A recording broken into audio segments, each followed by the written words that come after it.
Well, most Americans have no idea what's happening right now in New York City. Over the weekend, the United Nations member states are gathering in the Big Apple at the UN headquarters for the historic Summit of the Future, as they're calling it. Their intention at this summit is to sign what's being called the Pact for the Future. So these globalists are getting together and signing something that perhaps you didn't sign off on. What's actually in this Pact for the Future? Let's ask Derrick Rose, investigative journalist from the last American Vagabond, who's been in New York and covering what's going on at the summit, and is going to break this all down for us. Now, you've been covering this for a few months, looking, Derrick, at the previews, the draft resolutions of this Pact for the Future. Why should we be concerned what these guys are voting on right now? Yeah, thank you for that, Clayton. So the reason Americans and really people all over the world need to know about this is because in minor resistance way, all of the major nations you would expect are on board. The Pact for the Future is calling for a few main things. The first part is to include an emergency platform, and this emergency platform would allow UN Secretary General Antonio Guterres to declare an emergency at any point. It's very similar to what we saw in the language of the pandemic agreement, the pandemic treaty, that people were resistant, but unfortunately there's less awareness about this. What the language says specifically, that if there are quote global shocks which shock multiple regions of the world, then they could invoke this emergency platform, which would give the UN more powers to act. Now, what exactly would come from that, we don't know, because unfortunately we have seen three drafts that have been released previously, the most recent one on August 27th. But as of this recording and as we're going into the summit, there has been no final version released to the public. And I think this is being done on purpose. So that's one, of the scary, worrisome aspects, is we're not even seeing what they potentially sign, even though we really have no say. These people are unelected. So they're not even letting the public know what's going on. But the versions we have seen before specifically state that there needs to be an emergency platform. And when they talk about shocks, this could include a new claimed pandemic. This could include war, economic turmoil, famine. Really, it's an endless. Obviously, climate change is on that list, but it's a pretty endless list of whatever they want to claim. They then invoke this emergency platform as part of the Pact for the Future. And then what comes next, none of us really know, but definitely what they are trying to do is to give the UN more power. There's discussions around UN 2.0, that it's time to remake the UN because, we're at the 80th anniversary. We're nearing the 80th anniversary of the UN, and it's just not doing what it used to do. There's also, of course, this whole thing is a major push towards a global government. They don't like to use those terms. They prefer multilateralism or global governance. But at the end of the day, it's the same thing. It's a more empowered UN to act, to compel nations to do whatever they want. And so we might see some major steps towards remaking the UN this weekend as well. And then the other important aspect that we can get into further is the financial aspect. They keep discussing the need for a new Bretton Woods moment. And of course, Bretton Woods is the post-World War II creation of the International Monetary Fund, the World Bank. Those are known as multilateral development banks. This language of the draft definitely says we need to empower and to increase and to transform these multilateral development banks. And for those who know the history of this, or if you've read John Perkins' Confessions of an Economic Hitman, you know that those banks have been used to rob and extort third world developing countries around the world for decades now and get them in debt and take their resources. So they want to inject more financial resources into this. And part of that as well is to transform the financial system. In my view, this is just another step of the Great Reset that we saw announced in 2020. So many things to unpack here, Derrick. I want to let's touch on the financial piece of this. I think you're absolutely right about this. As we see this past week, of course, the Fed rate cuts in the United States. This is the decline. This is really, to my mind, the end of the Bretton Woods Agreement in a lot of ways. You're seeing, of course, the moves towards BRICS currency right now move away from the United States dollar as the hegemonic power to use the IMF, the World Bank, to bully nations around the world. And a lot of countries have had enough of this, and they're moving away from this.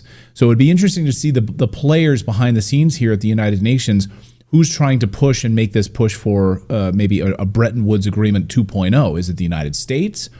Is it Russia? Is it Brazil? Is it the BRICS nations? I think this is a really interesting piece of the puzzle here. What do you make of that? Well, you're correct on including the BRICS conversation there, because next month will be the BRICS summit, which we should keep our eye on as well. It does seem from some of the players that there is an effort to push away from the U.S. being the singular power driving force within the UN, and depending on your perspective, that might be a good or a bad thing. But I do think that that's part of this effort. There, many of the discussions and the conversations I've watched leading up to the summit have been about trying to give voice to other countries. And, that doesn't inherently mean anything negative per se, but I do think it is a shift away from trying to have the US being the only controlling power. Now, of course, if that goes towards China being the controlling power, then that could be problematic. And I don't think overall, though, whether it's the UN or the US driving the vehicle, or China driving the vehicle, or Russia, that it's going to be good for the average person on the ground level.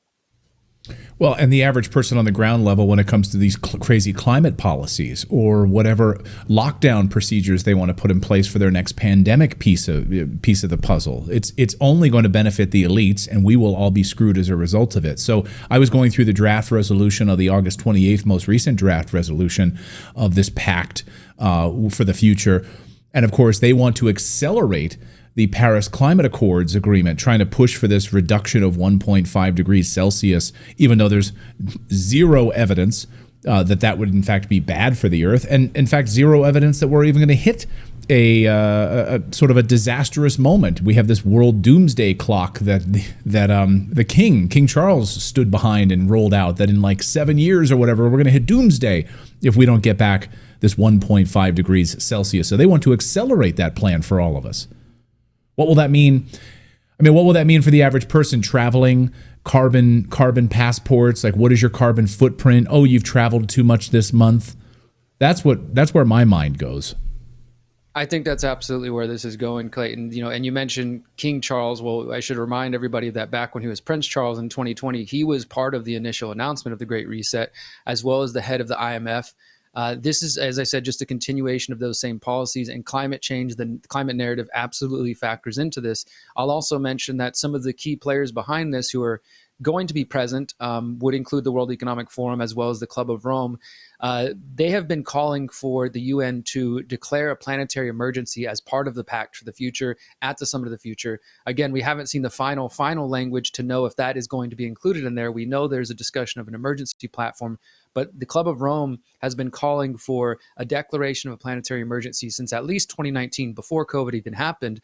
And they've been through the various funding mechanisms. There's an organization called the Stimson Center, which is funded by the Rockefeller Foundation and the Gates Foundation, and others, the Climate Governance Commission. All these bodies have been calling on the UN to declare a planetary emergency at the Summit of the Future. That, to me, is the biggest concern. I don't know if it's going to happen just yet, but they absolutely are trying to say, look, we're already in that state of emergency. Go ahead, declare it now. And then again, who knows what powers they try to grab once that happens. You sort of hinted at some of those things: carbon wallets, limiting of movement and limiting of what you can put on your dinner plate, things like that. We know those things have been discussed and are on the table. I fear that if this does go forward, and of course, there's not too many people paying attention to this. I'm searching every single day, even in the corporate media. It's almost as if they don't want to even talk about it until it's done, so the public doesn't have a chance to sort of rally and push back. But that's part of why I'm going to New York City, to be there live in person reporting. I will actually be able to be inside the UN building for at least 2 days. I did get access, and we're going to be rallying outside the building. But I think it's purposely being downplayed and ignored, except for those sort of key players who are kind of already in that world. But the public at large has no idea this is even happening. Well, hopefully we can bring some awareness to this a few days ahead of this summit in New York City over the weekend. I'll get you out of here on this, Derrick, which is the pandemic piece of this. So we talk about the global health emergency. They're going to declare a global financial emergency. They'll declare a global environmental emergency. And then, of course, they'll declare a global pandemic emergency for new lockdown procedures and all of this. And this is why they were keeping, of course, the WHO's latest pandemic treaty quiet, and we weren't allowed to see draft resolutions and changes to the WHO pandemic treaty ahead of time, right? It was sort of like almost released right at the day they were voting on these things. So we didn't get advanced copies for a lot of these things because they were deeply troubling and deeply worrying. Do you think that's what's going on here as it relates to global health emergency? Absolutely. I think it's the same tactics that they are trying to keep it under wraps. And, thankfully, there is, as I kind of alluded to earlier, some pushback from some of the developing nations. I wouldn't say they have the same concerns we have, but there definitely are developing nations, Cuba and some African nations that I've seen who have spoken up and say, we're being totally ignored. Our voices are not being heard on this. Now, that doesn't mean they're not going to sign, but I do think that this late release of the draft, if we even see the final version before it's signed, is so that there can't be enough time for people to kind of put up resistance and organize against it. And I do want to mention this just for anybody at home who is maybe feeling disempowered and wants some solutions. I'm going to be in New York City with an activist named Dan Aston Gregory, who's coming out from the UK. He's a great guy. He runs the organization called Free Humanity. People can go to freehumanity.org/pact for the future. And there's just a simple petition that they've put together. More than a petition, it's a call to action and just calling for organizations, journalists, media outlets, et cetera, individuals to put their name down and say, we don't consent to this. We don't abide by whatever the UN signs. That's something people can get behind. They can put a little action. The other thing I'll just mention briefly, Clayton, is that the weekend after this, we are organizing what we call the People's Reset. We're calling it our Summit for Our Future. It's a 3-day event live in the UK, but it's also going to be streamed for free on our website at thegreaterreset.org. And for 3 days, just like they're meeting for 3 days, we're talking about solutions, but instead of from the technocratic top-down control paradigm, we're talking about bottom-up solutions, growing your own food, getting off big tech, mental, physical, spiritual health, all the different things that we think can actually empower people now so that we can put our mind and our focus on what we want our 2030 to look like instead of just only reacting and responding to what the UN or the World Economic Forum are doing, kind of inviting people to take the power back into their hands and really see how we can proactively drive our future. So people can check that out at thegreaterreset.org. It's happening the 27th to the 29th of this month. Wonderful. So many of our audience says, this is so frustrating. What can we do? Well, here's something that you can actually do. You can be, a citizen activist and take to the streets. You can be a part of this. Sign this petition. Activate local media. Talk to local politicians. Make them aware that this is even happening. It's amazing that the UN is keeping this entirely quiet. And in the rumblings of a UN 2.0, like what does that look like? That's unbelievable. Derrick Rose has done some great work on this. We really appreciate it, Derrick. Be safe there and check back with us as the summit unfolds. We appreciate it. Thank you, Clayton.